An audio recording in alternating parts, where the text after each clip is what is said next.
नमस्कार। आज आपके YouTube चैनल समझ में आपका स्वागत है। आज का टॉपिक रहेगा न्यूट्रिशन इन एनिमल्स। ये मैंने क्लास 7th में से उठाया है।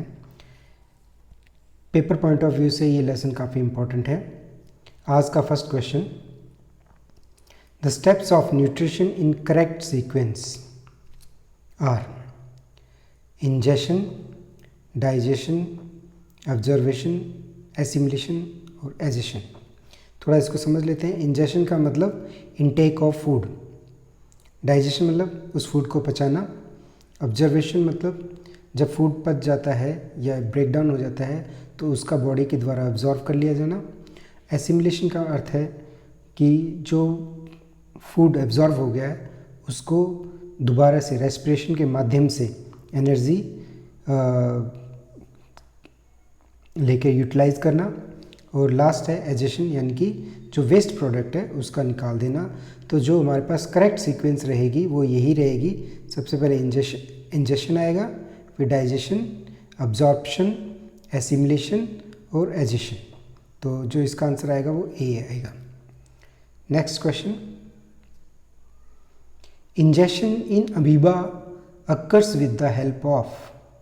इंजेशन अमीबा में किस तरह से होता है?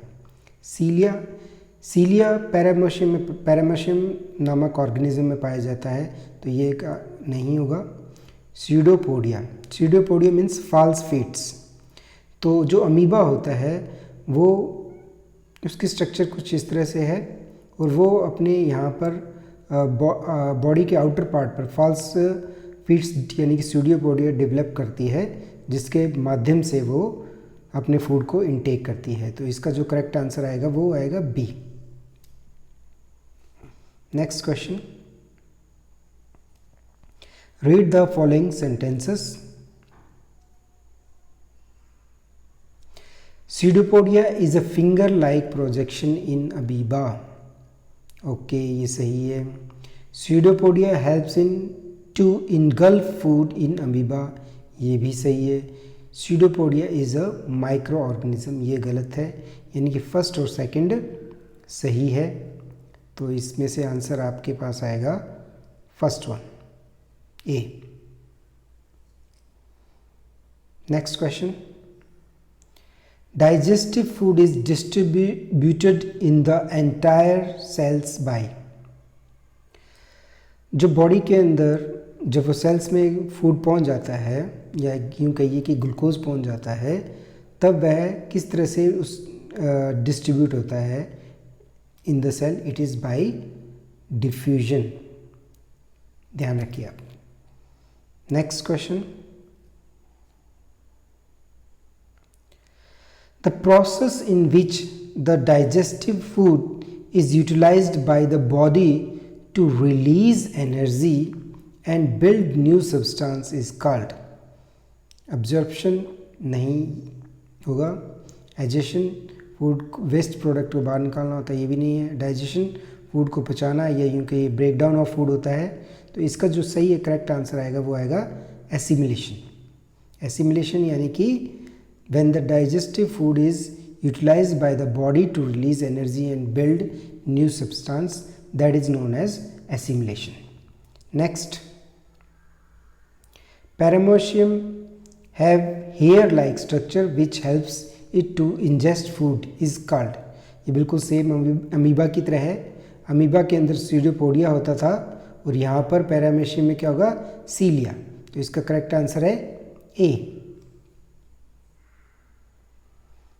Next, human digestive system consist of. Human का जो डाइजेस्टिव सिस्टम होता है वो किस किस से चीज़ से मिलके बना है? सबसे पहले देखिए पार्ट्स में, बक्कल कैविटी। बक्कल कैविटी यानी कि माउथ। ऑसोफिगस यानी कि जो हमारे पास फूड पाइप है या एलिमेंट्री कैनल है उसको ऑसोफिगस कहेंगे। Stomach, small intestine, large intestine, rectum and anus, ये इसी क्रम में है। तो जो इसका करेक्ट आंसर ये सभी आएंगे। तो फर्स्ट यानी कि ए, ये सभी डाइजेस्टिव सिस्टम के पार्ट्स हैं। मैं दोबारा बोल देता हूँ, buccal cavity, oesophagus, stomach, small intestine, फिर लार्ज इंटेस्टाइन, उसके बाद रेक्टम एंड लास्ट में एनस। नेक्स्ट,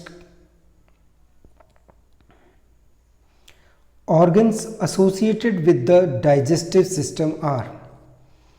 अब डाइजेस्टिव सिस्टम में बक्कल कैविटी और इनके अलावा भी कुछ अलग से सिस्टम दिए जाते हैं जो कुछ एंजाइम्स सीक्रेट करते हैं। तो वो कौन कौन से हैं? गाल ब्लैडर, ये एक पार्ट है डाइजेस्टिव सिस्टम का। इसके बाद है सलाइवरी ग्लैंड्स, ये भी एक डाइजेस्टिव सिस्टम का एसोसिएट करता है। किडनी ये नहीं करता है, पैनक्रियाज ये करता है। नेक्स्ट देखिए अब B, gall bladder okay, salivary gland okay, liver okay, kidney नहीं है। तो जहाँ किडनी है उसको किडनी डी भी नहीं है, तो इसका करेक्ट आंसर क्या आना चाहिए? सी, यानी कि gall bladder, salivary glands, liver और पैनक्रियाज ये डाइजेस्टिव सिस्टम्स के अदर ऑर्गन है जो डाइजेस्टिव सिस्टम के साथ एसोसिएटेड होते हैं। आंसर आएगा C. Next, the food moves down into the alimentary canal by wave-like movement produced by the rhythmic contraction and relaxation of muscles.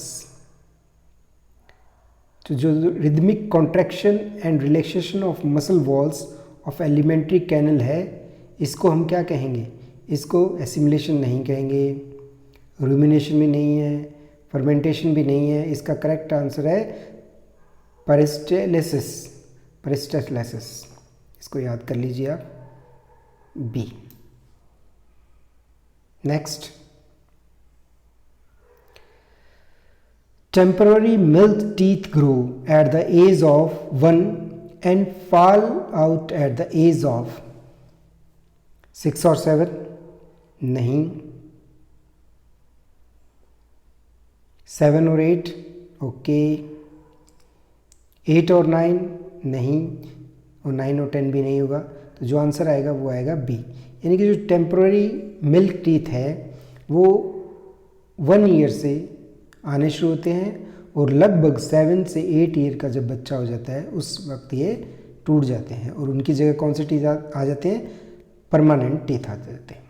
Next, how many milk teeth are there in a child. एक child में, एक बच्चे में कितने milk teeth हैं? Milk teeth की हम बात कर रहे हैं, तो मिल्क टीथ कितने हैं? 16 मिल्क टीथ, 8 इन अपर जा एंड 8 इन लोअर जा। 18 milk teeth, 20 milk teeth, 22 milk teeth. इसका आंसर आएगा ए। तो जो मिल्क टीथ है वो 16 मिल्क टीथ होते हैं, 8 इन अपर जा होते हैं और 8 इन लोअर जा होते हैं। Next question, milk teeth are replaced by a second set of 32 permanent teeth। यहाँ हमने रेड पेन से मार्किंग की हुई है, इसका मतलब ये, इस पर भी क्वेश्चंस आ सकते हैं आपके पास। 16 in the upper jaw and 16 in the lower jaw, divided into 4 types according to their structure and function. Match, सबसे पहले मैचिंग करते हैं। इंसीजर्स, जो टीथ के टाइप्स हैं वो कौन कौन से? Incisor, canine, premolars and molars. Incisor किस काम आते हैं? इंसीजर जो आगे वाले जो 4 दांत हैं वो इंसीजर्स कहलाते हैं। तो इंसीजर्स किस काम आएंगे? इंसीजर पियर्सिंग एंड टीयरिंग नहीं, ग्राइंडिंग एंड च्यूइंग नहीं, बाइटिंग एंड कटिंग ओके, ये बाइटिंग एंड कटिंग आएगा, तो इंसीजर का क्या आएगा? ए। कैनिन मतलब जो ऐसे दांत जो पियर्स करने या टीयरिंग करने काम आते हैं, ये कार्निवोरस में पाए जाते हैं, तो ये इसका आंसर है बी का आएगा ए। प्रीमोलर्स ये ग्राइंडिंग के काम आते हैं, ओके कोई इश्यू नहीं है। मोलर्स ये भी ग्राइंडिंग एंड च्यूइंग के काम आते हैं। तो हमारे पास जो आंसर आएगा वो ए का फर्स्ट, थर्ड और सी का बी का 1, बी का आपके पास क्या है 1। तो ये ए का 3 और बी का 1, तो आपके पास आंसर आएगा डी। नेक्स्ट कुछ जानकारी दी गई है। टाइप्स ऑफ टीथ, इंसिजर्स कितने हैं? 8। ऊपर मैंने 4 कहा था, 4 नहीं है, इंसिजर्स 8 है, 4 ऊपर है और 4 नीचे हैं। कैनिन्स कितने हैं? 4, 2 ऊपर है, 2 नीचे हैं। प्रीमोलर्स कितने हैं? 8, 4 ऊपर, 4 नीचे, और मोलर्स कितने हैं? 12।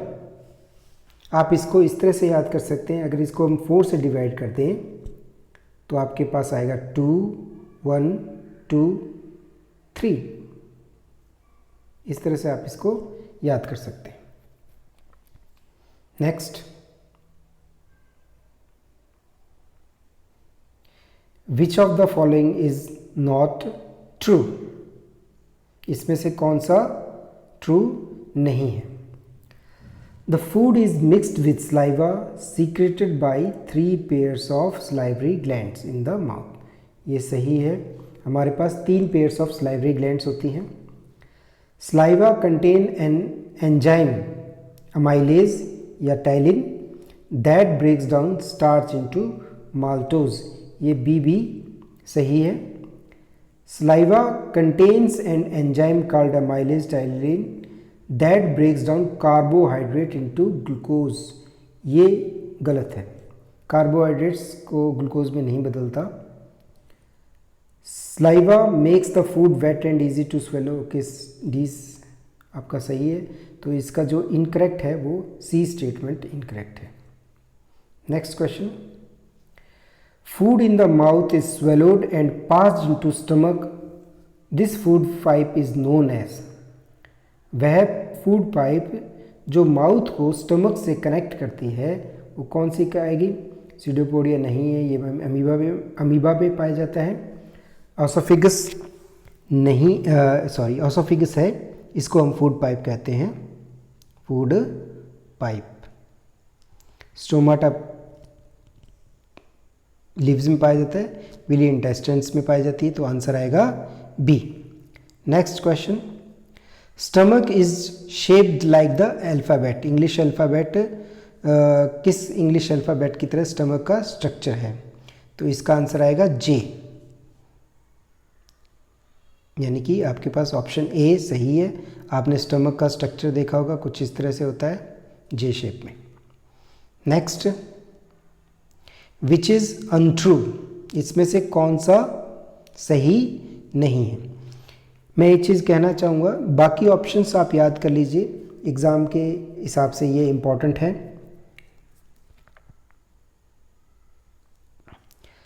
First, the inner wall of stomach secretes gastric juice which consist of mucus, hydrochloric acid and enzymes. Okay, ये सही है। Bile secreted from liver is stored in stomach to digest fat. याद रखिए, बाइल लीवर के द्वारा तो secret होते हैं, ये तो सही है, लेकिन इसका सेकंड पार्ट कि ये स्टमक में स्टोर होती है फैट्स को डाइजेस्ट करने के लिए, ये गलत है। Next, hydrochloric acid kills an harmful micro organism present in food. ये बिल्कुल सही है। The mucus protects the wall of the stomach from the acid. ये भी सही है। तो what is untrue? B option untrue है। Next question, gastric juice is produced in. Gastric juice कहाँ प्रोड्यूस होता है? ये हमने ऊपर देखा था, ये प्रोड्यूस होता है इनर स्टमक वॉल। और गैस्ट्रिक जूस के अंदर क्या क्या में होता है? हाइड्रोक्लोरिक एसिड होता है, म्यूकस होता है, और थर्ड पार्ट एंजाइम्स पाए जाते हैं। लीवर्स बाइल सीक्रेट करता है, बाइल, और पैनक्रियाज क्या सीक्रेट करता है? ये पैनक्रिएटिक जूस सीक्रेट करता है, पैनक्रिएटिक जूस। इसी तरह से स्मॉल इंटेस्टाइनल जूस सीक्रेट करती है। तो इसका जो करेक्ट आंसर है वो आएगा ए, यानी कि gastric juice is produced in inner wall of stomach, A. Next question, what is not true about small intestine. ये फिर नॉट ट्रू कहा गया, तो यानी कि बाकी आप ऑप्शंस याद कर लीजिए। देखते हैं इसको। Small intestine is 7.5 metre long, यानी कि लगभग ये 22 फीट के आसपास है। Long coiled pipe which produces intestinal juice and receives secretion from liver and pancreas in the form of bile juice and pancreatic juice respectively। Okay, ये सही है। Absorption of food take place in small intestine, ये भी सही है। With the help of tiny finger like projection called villi, ये भी सही है। Villi helps in increasing the surface area of for absorption of digestive food, ये भी सही है। विली स्मॉल इंटेस्टाइन के अंदर फिंगर लाइक प्रोजेक्शंस होती हैं जिससे सरफेस एरिया बढ़ जाता है और ये डाइजेस्टिव फूड को इजीली एब्जॉर्ब कर लेता है। विली के चारों तरफ स्मॉल ब्लड वेसल्स होती हैं जो डाइजेस्टिव फूड को other parts of the body यानी कि सेल्स की तरफ ट्रांसपोर्ट करती है। यानी कि डी अगर देखें तो villi consist of several thin and small blood vessels to take the digestive food and transport it to each cell of the body, ये भी सही है। लास्ट सी देखिए, small intestine connects large intestine and rectum, ये गलत है। Small intestine stomach और large intestine को कनेक्ट करती है, तो इसका जो आंसर आएगा वो आएगा अनट्रू का सी। नेक्स्ट क्वेश्चन, यहाँ कुछ पॉइंट्स दिए गए हैं, इनको पढ़ लेते हैं। Water is absorbed from undigested and unabsorbed food in the large intestine. Small intestine के बाद जो अनडाइजेस्टेड फूड और अनएब्जॉर्ब्ड फूड है वो कहाँ चला जाता है? लार्ज इंटेस्टाइन में चला जाता है। यहाँ से वाटर एब्जॉर्ब हो जाता है और जो लिक्विड फॉर्म या पेस्ट फॉर्म में जो अनडाइजेस्टेड फूड है वो सॉलिड फॉर्म में आ जाता है। Large intestine is about 1.45 metre long, ये लगभग 5 फीट और 6 फीट के आसपास है। Remaining waste is temporary stored in rectum, यहाँ से लार्ज इंटेस्टाइन से आगे रेक्टम में जो वेस्ट है वो स्टोर हो जाता है एंड एडजस्टेड थ्रू एनएस, और एनएस के माध्यम से बाहर निकल जाता है। नेक्स्ट क्वेश्चन,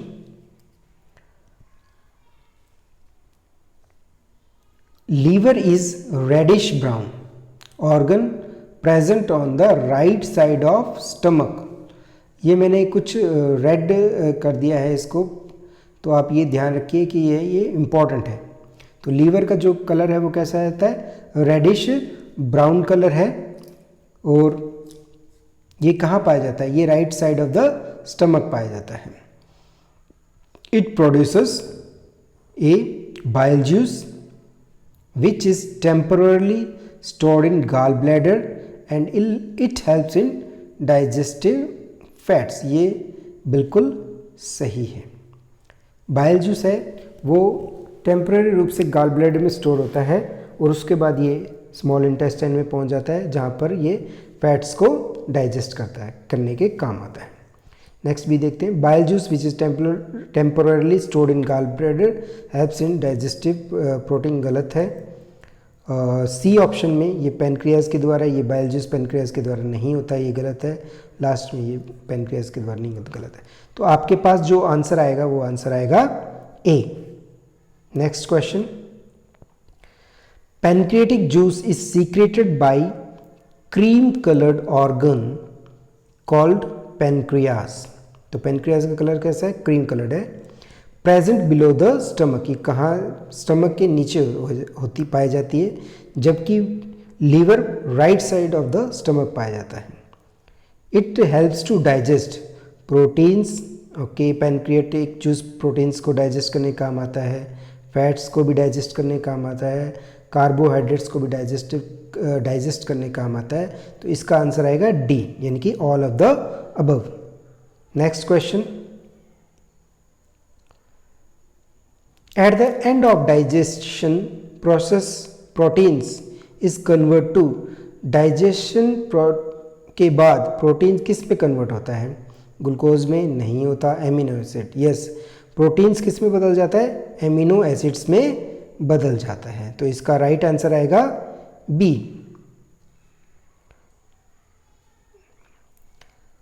थोड़ा सा देख लेते हैं, carbohydrate changes to glucose.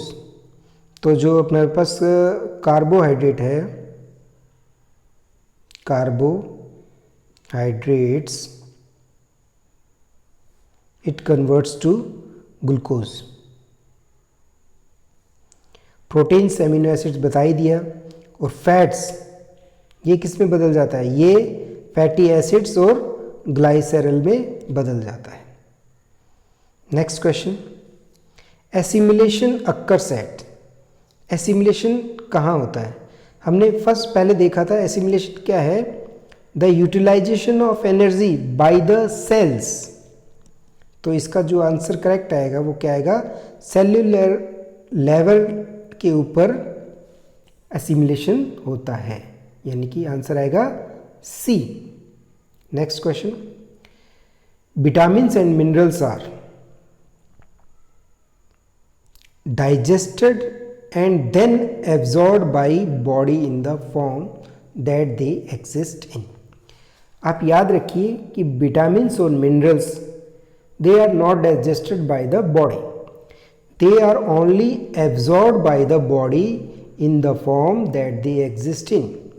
Vitamins और मिनरल बॉडी के द्वारा डाइजेस्ट नहीं होते, ये सिर्फ एब्जॉर्ब होते हैं और जिस रूप में एब्जॉर्ब होते हैं उसी रूप में बॉडी में चले जाते हैं। तो इसका जो करेक्ट आंसर आएगा वो क्या आएगा? डी।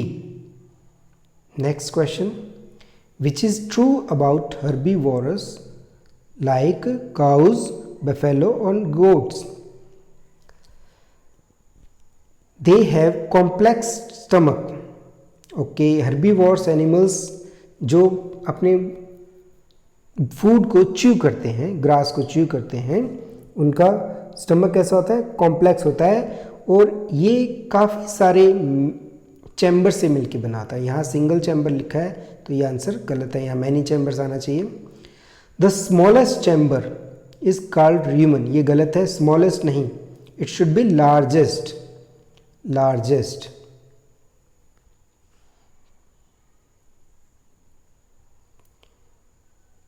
तो द लार्जेस्ट चैम्बर आना चाहिए यहाँ पर, तो ये भी गलत है। The largest chamber is called rumen, consist of cellulose. Okay, next देखते हैं, ये भी गलत हो गया। The partially digestive food called cud from rumen is pass to small intestine, ये गलत है। र्यूमन से वापिस जो कड है, यानी कि जो फूड वो जो खाया है उसने, जो बैक्टीरिया के द्वारा डाइजेस्ट कर लिया जाता है, वो दोबारा से उस एनिमल के माउथ में आता है और वहाँ पर ये उस फूड को च्यू करता है और फिर वापस ये other parts of the chamber पहुंचा दिया जाता है। Next, D, in between small and large intestine there is a sac like structure called caecum which consist of cellulose digesting bacteria. ये आंसर सही है। याद रखिए, जो रूमिनेंट्स होते हैं, काउज, बफेलो, गोट्स या जो ग्रास ईटिंग एनिमल्स हैं, इनमें दो तरह के सेल्यूलोज डाइजेस्टिव बैक्टीरिया दो जगह पाए जाते हैं। एक तो रूमेन में पाए जाते हैं जो स्टमक के अंदर एक चैम्बर है, और इसके अलावा ये स्मॉल और उनके लार्ज इंटेस्टाइन के बीच में एक सैक लाइक स्ट्रक्चर होती है जिसे कैल्शियम कहा जाता है, ये वहाँ भी ये पाए जाते हैं। एग्जाम्पल के तौर पर हॉर्सेस और रैबिट्स के अंदर र्यूमन नहीं होता, वहाँ क्या होता है? कैल्शियम होता है। Next question, herbivores like horses and rabbits have simple stomach, they digest cellulose with the help of। अब हर्बीवोर्स एनिमल्स लाइक हॉर्स और रैबिट्स ये रूमिनेंट्स नहीं कहलाते, इनका एक सिंपल स्टमक होता है, इनके पास रूमेन नहीं होता, तो ये अपने फूड को या सेल्यूलोज को कैसे डाइजेस्ट करेंगे? रूमेन इनके पास है नहीं, ये गलत है। कैल्शियम, यस कैल्शियम है इनके पास। ये कैल्शियम कहाँ पाया जाता है? इनके स्मॉल इंटेस्टाइन और लार्ज इंटेस्टाइन के बीच में कैल्शियम पाया जाता है, जो उसको सेल्यूलोज को वहाँ पर बैक्टीरिया पाए जाते हैं जो सेल्यूलोज को डाइजेस्ट करने के काम आते हैं। तो ये इसका आंसर क्या आएगा? बी। लास्ट सी और डी गलत है। ह्यूमंस में डोंट डाइजेस्ट, नहीं बिल्कुल डाइजेस्ट करते हैं ये। देयर डाइजेस्टिव सिस्टम इज, ये भी गलत है। नेक्स्ट,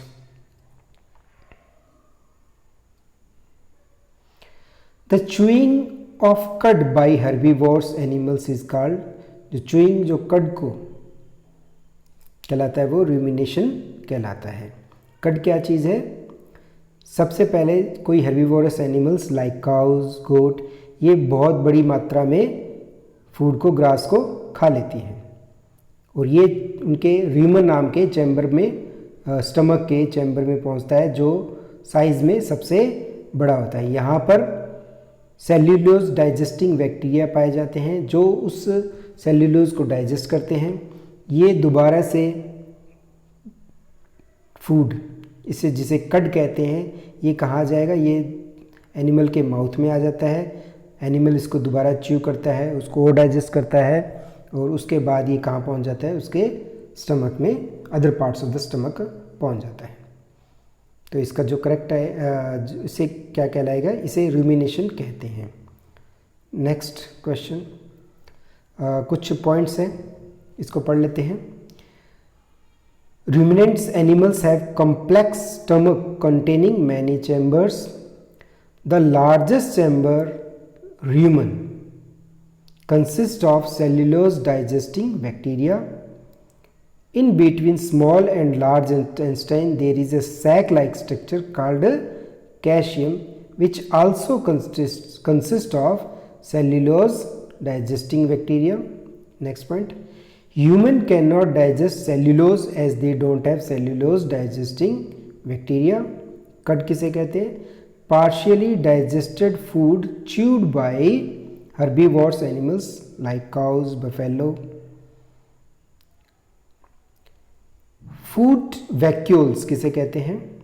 ये अमीबा में पाया जाता है। Cavity in which the food is engulfed and digested in an amoeba. Last question, a man's liver is not functioning properly. What type of food should be avoid? हमने ये ऊपर देखा था कि लीवर फैट को डाइजेस्ट करता है। अगर किसी व्यक्ति का लीवर प्रॉपरली फंक्शन नहीं कर रहा तो उसको फैटी चीज़ या फैटी फूड नहीं खाना चाहिए। धन्यवाद। इसी के साथ आज ये टॉपिक ख़त्म होता है। यदि आपको ये अच्छा लगा हो तो सब्सक्राइब करिए, लाइक भी करिए और कमेंट सेक्शन में कमेंट भी करिए। नेक्स्ट जो टॉपिक रहेगा वो फाइबर्स रहेगा। Thank you.